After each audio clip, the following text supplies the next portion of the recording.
Sebelum empangan bakun dibina, terdapat 15 buah rumah panjang dan 8 buah sekolah rendah di sebelah hulu Sungai Baloi.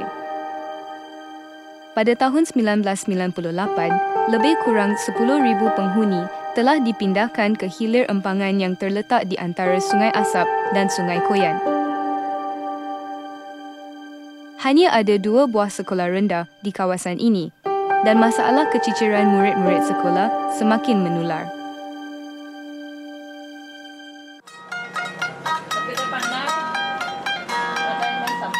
Umar Penan Talun di Sungai Asap merupakan sebuah rumah panjang yang didiami oleh kaum Penan.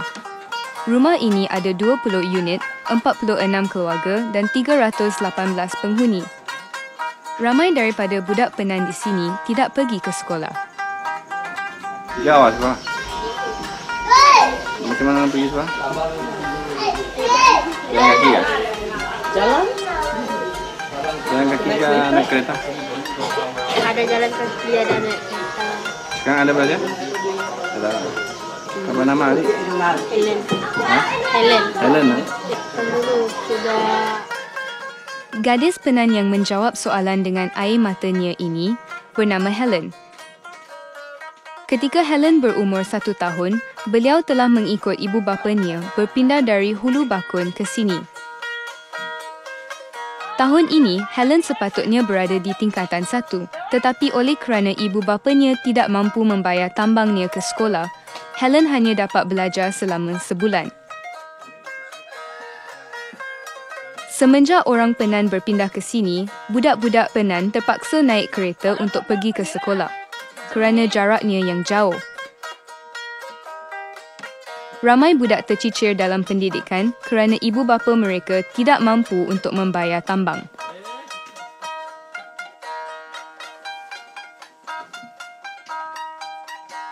Sekolah sini dia ada asrama, tidak ada tambang, mereka tidak ada duit pakai tambang. Tambang dalam sekarang 1 bulan sekolah menengah tuh 70 dalam 1 bulan. Sekolah derajat itu 1 bulan 35 sekolah. Semua orang budak yang muncul ada 2-3 bulan mereka tidak pergi karena tidak ada tambang tuh. Lepas tuh kalau ada duit sedikit-sedikit orang mak dalam simpan tuh tambang dia bulan itu baru pergi. Habis contoh lah macam bulan 1 yang ini kan. Ini bulan 1 nih ada tambang dia kira dalam bulan 1 ini dia pergi sekolah. Kalau dia tidak ada tambang bulan 2, bulan 3 diamlah dia dalam rumah. Intan Kutuk merupakan ibu kepada 8 orang anak. Hanya 2 daripada anak-anak beliau mampu pergi ke sekolah, sementara 6 orang anak yang lain hanya boleh duduk di rumah atau membantu jiran untuk bercucuk tanam. Ada 1 lagi yang anak pertama saya tu, tidak juga dia jadi sekolah. Kalau ikut dia tahun ini dia sudah tingkatan 5 sudah. Jalan kaki dari sini jauh tuh ada 1 batu. Sekolah menengah sama juga sekolah rendah jauh dia. Macam kakak kerja kebun lah, kerja ladang. Tidak ada. Suami ada kerja ladang lah. Tidak. Oleh kerana tanah yang diberi oleh kerajaan terlalu jauh dari rumah panjang, kebanyakan orang Penan tidak dapat mengusahakan tanah mereka dan banyak keluarga telah kehilangan mata pencarian.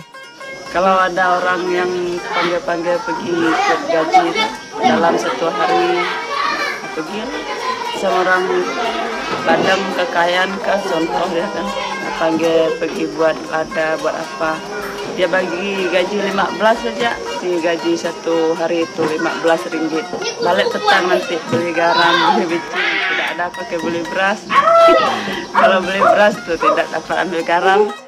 Intan Kutuk berkata, setelah mereka berpindah ke sini, mereka mula menghadapi kemiskinan dan kesusahan. Sana dulu ada senang. Kita dapat babi itu ambil sendiri, ikan dapat sendiri, semua barang yang makan-makan tuh kita dapat sendiri. Hanya kita beli hanya kita beli baju, kain, garam, bicing, minyak masak itu saja gitu. Sini juga ada orang tanam padi kan? Boleh cukup makan ya untuk sedih? Tidak, tengok ini macam orang tanam ni. Kami tahun ini tanam padi tidak sampai 10 buni 1 pintu. Habis dia banyak 3 buni. Boleh tahan berapa lama? Ada 1 minggu tidak dapat. Kalau kita banyak dalam bilik, macam bilik saya orang sana. Saya punya suami lagi, saya lagi, bapak mentua saya lagi, anak saya lagi. Izin 1 bunyi dalam 1 minggu, mana dalam makan. Tuai Rumah Minggu Magui berharap melalui pendidikan, generasi muda Penan di sini dapat mengelakkan diri daripada terus hidup di dalam kemiskinan. Di sini sejak pindah sini memang banyak masalah kita. Penan sejak datang dari tempat asal memang tidak ada pendidikan.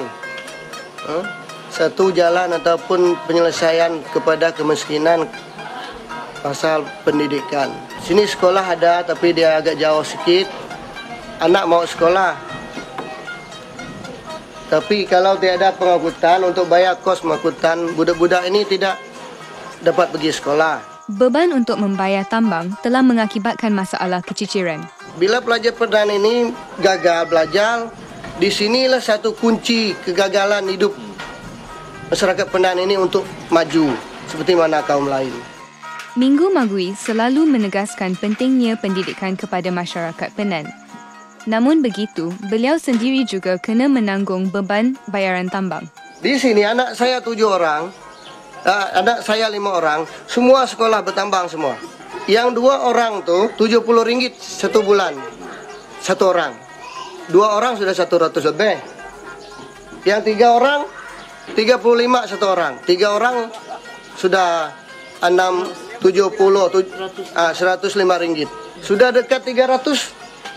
Macam mana buku lagi dia pergi sekolah mesti makan nasi, mesti minum air. 1,000 pun tidak cukup. Sebelum Penan Talon berpindah ke Sungai Asap, mereka menjalankan hidup nomadik di sebelah ulu empangan Bakun.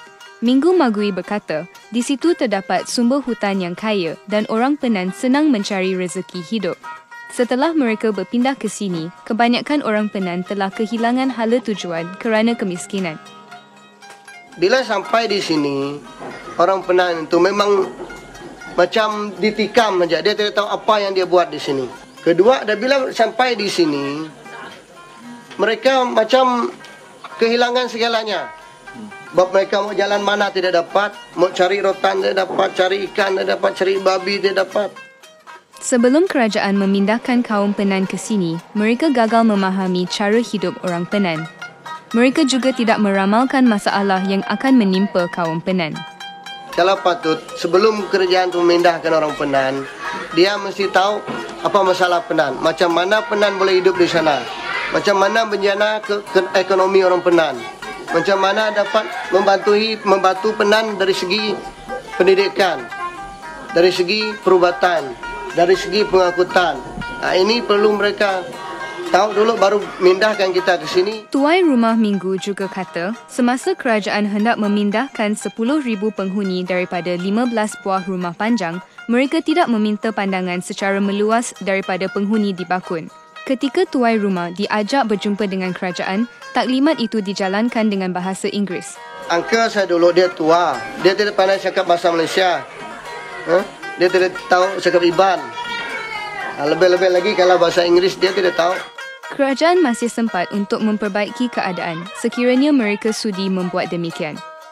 Jalan penyelesaian untuk membaiki kemudahan pendidikan dan menangani masalah keciciran harus dicari dengan secepat yang mungkin untuk mengelakkan kesusahan masyarakat orang asal di Sungai Asap daripada berterusan.